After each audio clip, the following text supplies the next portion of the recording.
Toys, they're objects for the imagination, but they don't always have to be complicated in design or made of expensive materials. Heck no, sometimes the best toys are the simplest, for instance, nostalgic, vintage toys. Looking to gift quality old school items for the holidays? It's time to bling it on with John Dineen of Saul's. What's up, Johnny? Guys, good morning. Man, this is a blast from the past. Yeah. It is. It's almost scary sometimes when you see some of this stuff. The memories. Like, oh my goodness! It just because brings you we're right about back. the same age. Some of this stuff is awesome. You know, most of this stuff that we're going to be looking at, some of the Matchbox, but we're really looking, you know, later 60s, but most of 77 till about 85. And so that's really where a lot of these toys came out.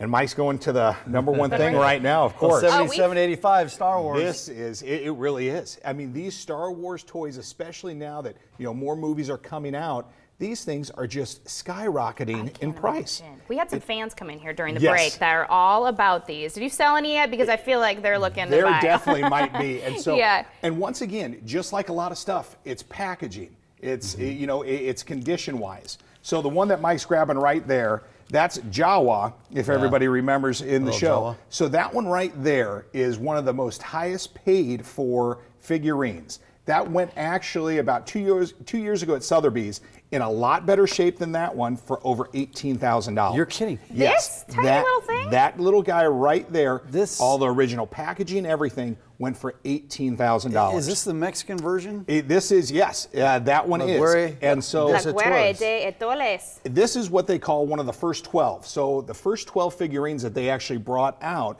those are the ones that everybody really looks for, of course, in all their packaging, everything. And then, of course, behind you, you have all, of course, the, you know, the X-Wing fighter and the TIE fighter, all of those.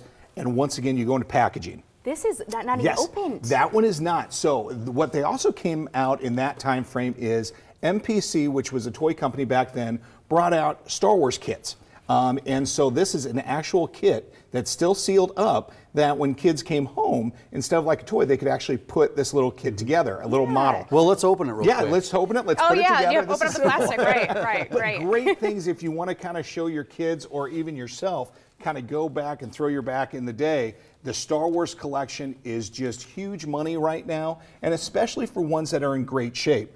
That piece right there is a little over $249, that figurine right there. But you see the cases that they do come in, nice, hard, solid plastics. So these are some toys you can definitely play with. These are a little bit more collector, vintage, ones that are going to definitely increase in value. While we're on this, well, we're going to be on this whole topic. Sure.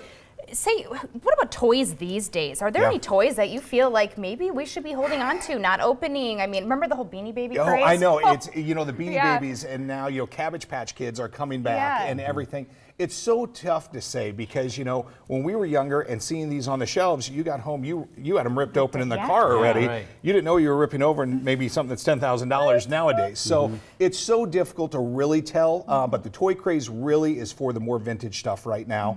But some of the newer stuff, it's never bad. Some people, you know, will go and buy maybe two of one thing and keep it. You never know. It definitely might go up in value. Now, people love their Matchbox cars. Matchbox is another thing. When we got into vintage toys, I never realized the amount of value that's there. Most of those cars that are up listed right there, anywhere from the $50 to $80 range. Wow. There are some cars that have actually gone for more than $25,000 in their original condition and packaging for little cars that really, once again, you looked at the store, you probably paid back then at most hardware stores maybe 50 cents for some of these toys.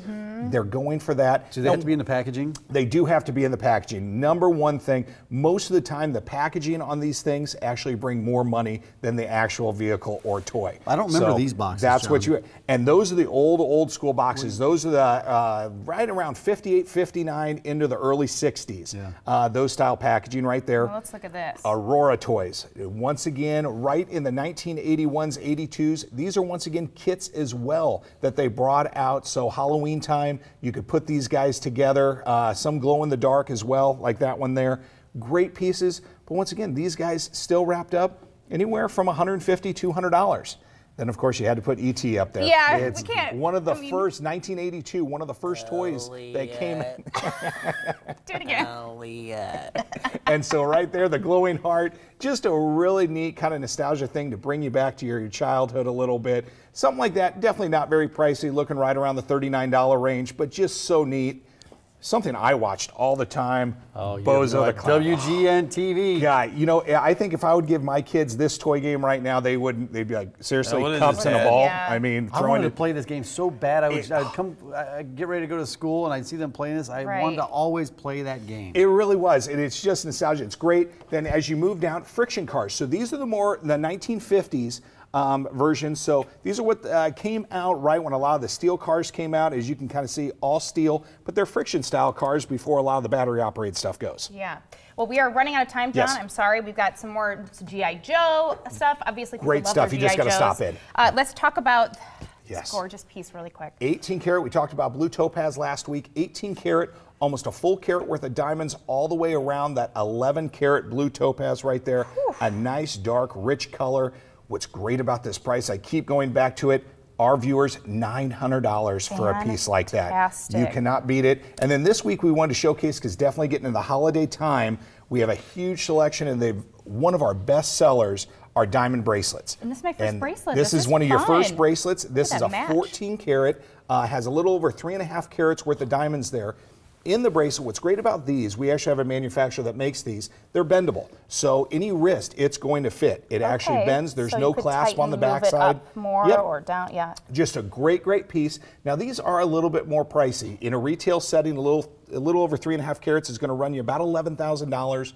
For our viewers, you're looking at $4,000 for a brand new piece just like that, almost 4 Gorgeous. carats. Matches anything Yes. as well. Saul's Jewelry and Loan, 6 metro locations. The newest one, about a year old now, isn't it? Yep, a little In over Millard? here. Yes. Well, saulsjewelryandloan.net, that's the website. Go see John at 120th the Center. He'll be there every And day. this will be available. Choice. I don't want to give it up, but someone deserves this in their life for the holidays. Especially Somebody right does. now. Thanks, Oh, guys. yeah. With all the